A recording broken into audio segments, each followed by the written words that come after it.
한국의 연구진들이 상온초전도체 LK99를 개발했다는 소식이 정말 핫하죠. 이번 발표로 전 세계는 상온초전도체에 관심 집중 모드예요. 이거 진짜 상온초전도체 맞냐? 하면서 전 세계 과학자들은 검증에 나섰고요. 아니 그런데 상온초전도체가 대체 뭐길래 이렇게나 관심이 뜨거운 걸까? 바로 알아보도록 하죠. 상온초전도체를 이해하려면 우리는 먼저 전기전도도를 알아야 돼요. 전기전도도는 쉽게 말하자면 전기가 얼마나 잘 통하는지의 정도예요.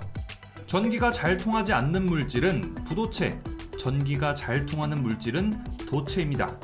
부도체로는 유리, 플라스틱, 고무, 다이아몬드 등이 있고요. 도체로는 철, 구리, 금, 은, 알루미늄 등이 있죠. 이제 반도체 같은 경우는 도체하고 부도체 사이에 중간 정도 되는 특성을 가졌는데요. 반도체는 전압, 열, 빛의 파장 등을 얼마나 가하는지에 따라서 전기를 흐르게 했다가 흐르지 않게 했다가 하는 전기 전도도를 조절할 수 있어요. 이 반도체로 스마트폰, 컴퓨터 등등의 전자기기를 만드는 거고요. 상온초전도체를 이해하기 위해서 또 한 가지 알아야 될 건 바로 전기저항이에요. 이 전기저항이라는 건 전기가 잘 통하는 물질, 도체에서 전기가 흐르는 것을 얼마나 방해하는지 그 정도를 나타내는 물리량이에요. 자, 가령 우리가 차를 타고 달린다고 해봐요. 이때 자동차가 가려고 하는 반대 방향으로 바람에 저항이 생기죠. 또 우리가 물속에서 앞으로 나아가려고 해도 물의 저항 때문에 앞으로 나아가기가 힘들어요.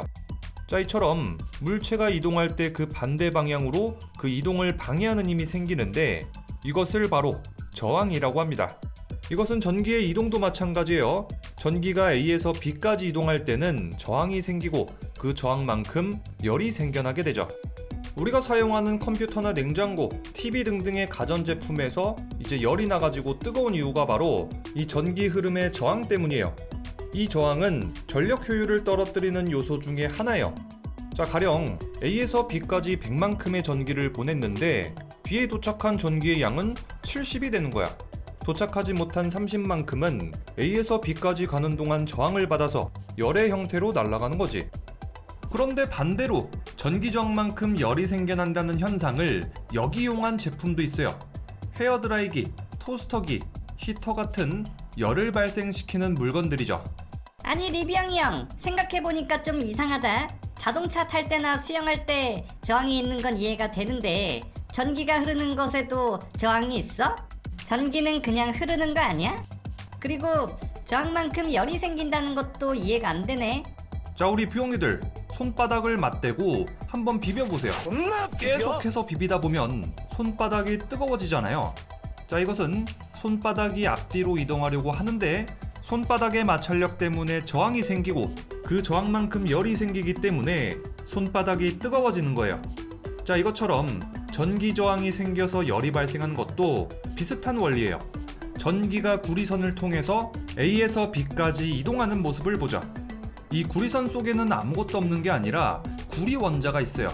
그렇기 때문에 전자가 A에서 B까지 가는 동안 구리 원자하고 충돌하고 마찰하게 되겠죠. 그만큼 저항이 생기고 그 저항만큼 열이 발생하는 거고요. 저항이 얼마나 크냐, 즉 원자하고 전자가 얼마나 많이 충돌하냐는 어떤 물질이냐에 따라 다릅니다. 여기 표를 보시면은 어떤 금속이냐에 따라서 또 온도가 어떤냐에 따라서 저항값이 달라지는 게 보이죠? 은은 구리에 비해서 6% 전기가 더 잘 흐르고 금은 구리에 비해서 71% 전기가 흘러요. 또 철은 구리에 비해서 겨우 17.6%에 불과하죠. 구리전선의 경우는 상업용으로 가장 많이 쓰이는데요. 구리는 금속 중에서 전기전도성이 은 다음으로 2등에 이르고요.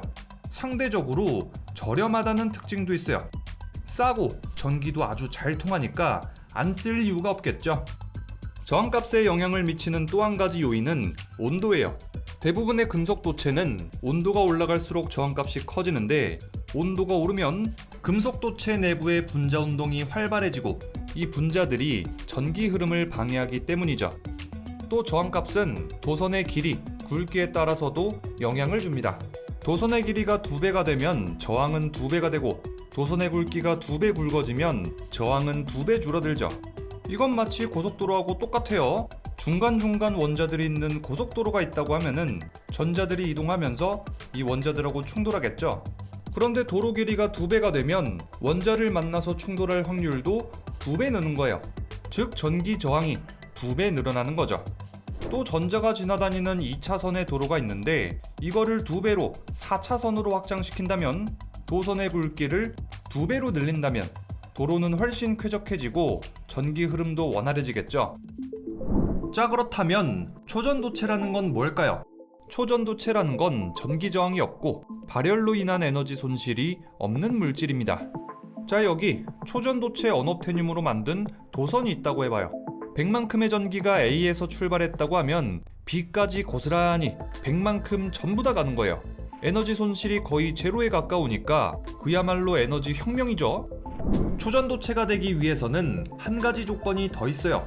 1933년 독일의 과학자 발터 마이스너가 발견한 마이스너 효과죠.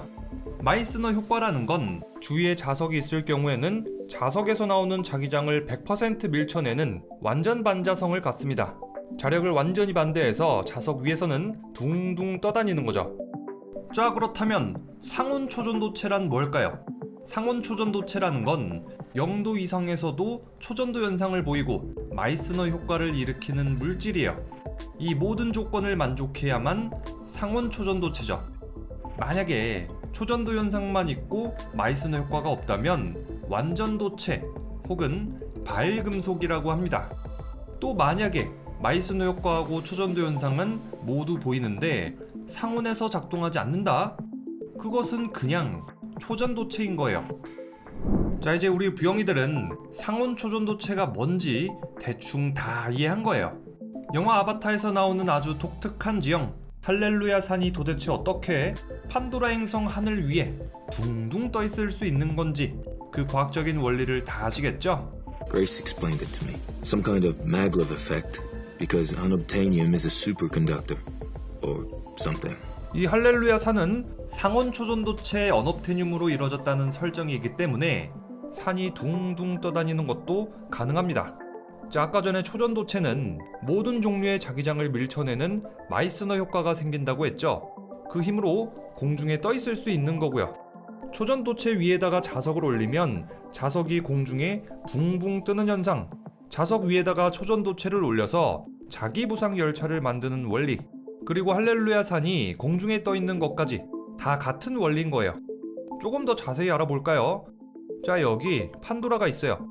판도라 내부의 핵에는 고온고압의 철을 비롯한 자성체 금속이 녹아서 액체 상태로 있는데 이것들이 자기장을 만들어냅니다. 우리가 살고 있는 지구 역시도 자기장을 만들어내고 있죠. 자, 그런데 할렐루야 산은 그 자체로 거대한 언옵테늄이에요. 언옵테늄은 상온 초전도체이기 때문에 자기장을 밀쳐내는 마이스너 효과를 가지는 거고요. 덕분에 할렐루야 산은 판도라의 거대한 자기장을 밀쳐내고 공중에 붕붕 떠 있을 수 있는 거죠. 자, 어때요? 그냥 영화 속의 판타지인 줄 알았던 이 할렐루야 산에도 과학적인 원리가 있다니 진짜 흥미롭죠? 자, 여기서 잠깐 영화 TMI를 해보자면 지구에서 온 RDA가 원래는 이 할렐루야 산에 있는 언옵테늄을 노렸다고 해요. 그런데 RDA가 이걸 계속 해낼수록 이제 할렐루야 산이 땅으로 추락하는 거예요. 이것 때문에 RDA는 장비, 인명피해를 많이 입었다고 하죠. 이건 당연한 현상이겠죠. 상온 초전도체를 많이 캐내다 보니까 할렐루야 산은 반자성을 잃게 되고 바위만 남게 됐으니까 땅으로 추락하는 거예요. 그래서 RDA는 더 이상 할렐루야 산에서 언옵테늄을 캐지 않게 됐고 땅속에 묻혀있는 언옵테늄을 노리게 됐다고 해요. 그런데 하필이면 언옵테늄이 가장 많이 묻혀있는 곳에 바로 나비족이 살았던 거고요. 그래서 나비족하고 지구인들하고 전쟁을 하게 된 거고요. 자, 그런데 이 초전도 현상이 실제로 가능한 걸까요? 네, 실제로 가능합니다. 1911년 네덜란드의 물리학자 헤이커 카메를링 오너스는 수은의 온도를 절대 영도에 가까운 극저온으로 내리던 실험 도중 이상한 발견을 합니다. 아니, 이럴 수가! 수온을 4.2 켈빈, 영하 268.95도까지 낮췄더니 전기 저항이 사라진다고! 헤이커 카메를링 오너스는 그렇게 인류 최초로 초전도 현상을 발견합니다. 오너스 이후에도 여러 과학자들은 납이나 나이오비움 등을 절대 영도에 가깝게 온도를 낮춰서 초전도 현상이 일어난다는 걸 발견했습니다. 하지만 이 초전도 현상을 이용해서 실생활에 도움이 되는 뭔가를 만들기에는 너무 어려워요. 초전도 현상이 일어나려면 절대 영도에 가까운 대략 영하 270도까지 온도를 낮춰야 되는데 이 조건을 만족시키려면은 액체 헬륨을 이용해서 온도를 낮춰야 돼요. 하지만 액체 헬륨은 지구에는 별로 없는 희귀물질이어가지고 너무 비싸고요. 그 밖에도 냉각을 위한 장치들은 너무 크고 복잡하고 또 비싸기도 해요. 상용화는 물론이고 실험을 위한 장치를 만드는 것조차 상당히 어렵다는 거죠. 그런데 1986년 스위스 취리 IBM 연구소의 베드노르츠 그리고 밀러는 구리 페로브스카이트계 세라믹 물질에서 임기 온도가 90켈빈을 넘는 고온 초전도체를 발견합니다. 이것은 대단한 발견이었어요. 1911년부터 1986년까지 과학자들은 이렇게 믿어왔거든요. BCS 이론에 따라서 30켈빈 이상에서는 초전도성이 일어나는 것은 불가능합니다. 그런데 90켈빈은 그것보다 더 높은 온도죠. 불가능해 보였던 현상이 가능한 거예요. 베드노르츠와 밀러는 이 고온 초전도체 현상을 발견한 공로로 1987년 노벨 물리학상을 받습니다. 그리고 이 두 사람이 고온 초전도 현상을 발견한 직후 고온 초전도 현상에 대한 과학자들의 연구가 아주 활발해졌죠. 과학자들의 끊임없는 연구로 초전도 현상이 일어나는 온도는 계속 올라갑니다. 대만의 물리학자 우마오쿤 연구팀은 이트륨 바륨 구리 산화물로 임계 온도 92켈빈의 고온 초전도체를 만들었습니다. 이건 역시도 아주 중요한 발견이에요. 왜냐? 예전에 발견한 초전도체들을 낮은 온도로 유지시키려면 액체 헬륨을 써야 됐거든요. 근데 액체 헬륨은 너무 비싸고 또 냉각을 위한 장치들도 크고 무겁고 수송도 어려웠거든요. 그런데 임계 온도가 92켈빈이면 액체 헬륨 대신에 액체 질소를 쓸 수 있어요. 액체 질소는 어디서든 만들 수 있고 값도 싸고 관리도 비교적 쉽습니다. 즉 경제성 측면으로 봐도 상용화가 가능하다는 얘기죠. 산업계는 이번 발견으로 초전도 산업혁명이 일어났다고 기사를 보도했습니다. 언젠가는 우리가 생활하는 상온에서도 초전도 기술 실현이 가능하다는 기대죠. 그리고 과학자들은 그 기대에 부응했습니다. 초전도 현상을 일으키는 물질들을 많이 발견했고요. 온도도 계속 높아만 갔죠. 지금도 여러 과학자들은 상온 초전도체를 실현시키기 위해서 연구에 힘쓰고 있습니다. 만약에 상온 초전도체가 실현된다면 엄청난 혁신이 생길 거예요. 그 혜택은 전 인류에 돌아갈 거고요. 가장 파급 효과가 클 걸로 예상되는 분야는 에너지 분야입니다. 먼저 전기 저항이 없는 만큼 전기를 옮길 때 효율이 100%가 되거든요. 에너지 효율이 극대화되는 거죠. 기존에 사용하는 구리선은 발전소에서 가정이나 회사 등등으로 전기를 옮기는 동안 4% 정도의 전기가 열로 전환돼서 사라지게 됩니다. 미국에서만 1년에 22조 원만큼의 전력이 송전 과정에서 손실된다고 하죠. 그런데 만약에 구리 대신에 초전도체를 이용하게 되면 이 손실을 다 막을 수 있는 거예요. 또 만약에 한국이 전기를 엄청 생산한 다음에 해외로 수출한다고 해봐요. 이때 만약에 초전도체를 이용한다면 손실되는 전기 없이 다 팔 수 있는 거예요. 또 초전도체 케이블의 굵기는 구리에 비해서 3분의 1 정도 될 거라고 해요. 그만큼 더 가볍고 땅속 공간을 더 많이 활용할 수 있는 거예요. 또 발전, 송전, 전기저항, 동력기기 등등 전기에너지의 모든 분야에서 응용이 가능합니다. 초전도 발전기와 대형 전동기는 도선 전류를 크게 할 수 있기 때문에 발전기의 크기를 30% 이상 줄일 수 있고요. 그만큼 기기의 규모와 중량을 줄일 수 있는 거죠. 각종 전자기기와 반도체 기술도 큰 도약을 이룰 거예요. 값비싸고 부피가 큰 냉각장치가 이제는 필요 없으니까요. 그만큼 무게도 가벼워지고 전력 효율도 100%에 발열도 없으니까 컴퓨터 성능은 비약적으로 상승할 겁니다. 양자 컴퓨터와 슈퍼컴퓨터의 발전도 상온 초전도체가 앞당길 거고요. 클라우드와 서버 기술 같은 IT 업계도 도약합니다. 교통도 발전해요. 자기부상 열차는 초전도체의 마이스너 효과를 이용한 운송수단인데요. 금속 코일 위에다가 초전도체를 탑재한 열차를 올리면 열차가 공중에 뜨는 식인 거죠. 자기부상 열차는 바퀴가 없는 만큼 마찰력이 사라지기 때문에 적은 에너지로 아주 빠른 속도를 낼 수 있고 에너지 효율도 상당히 좋다고 합니다. 그 속도는 거의 비행기 수준으로 시속 500km를 넘게 달릴 수도 있다고 합니다. 서울에서 부산까지는 겨우 40분이면 간다고 하죠. 현재 초전도체 자기부상 열차는 일본 신칸센 구역 일부 미국 플로리다주에서 시범적으로 운영 중입니다. 현재 자기부상 열차의 상용화를 맡고 있는 것은 상온 초전도체가 없다는 겁니다. 그래서 지금의 자기부상 열차는 온도를 엄청 낮춰야 되고 액체 질소가 필요하고 크고 무겁고 비싸고 설계도 복잡하다고 해요. 자, 만약에 상온 초전도체 기술이 개발된다면 자기부상 열차는 바로 상용화되는 거겠죠. 초전도 현상을 응용한 의료 장비도 있는데요. 바로 MRI입니다.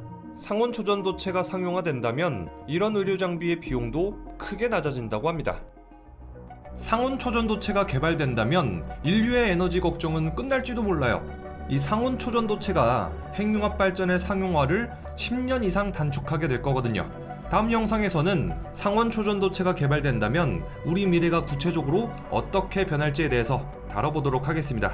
그럼 지금까지 영화 아바타 리뷰였고요. 저는 리뷰형이었습니다.